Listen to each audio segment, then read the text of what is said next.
So you're done using the Touch-Up RX paint chip repair kit on your car.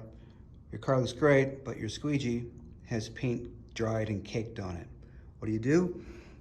You grab the pink stuff solution, you squirt some on a cloth, could be any cloth, and you basically just rub that squeegee and you remove the paint.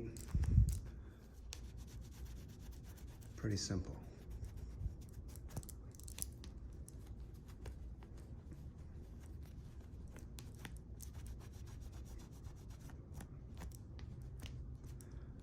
So your squeegee's clean and ready to use again next time you need it.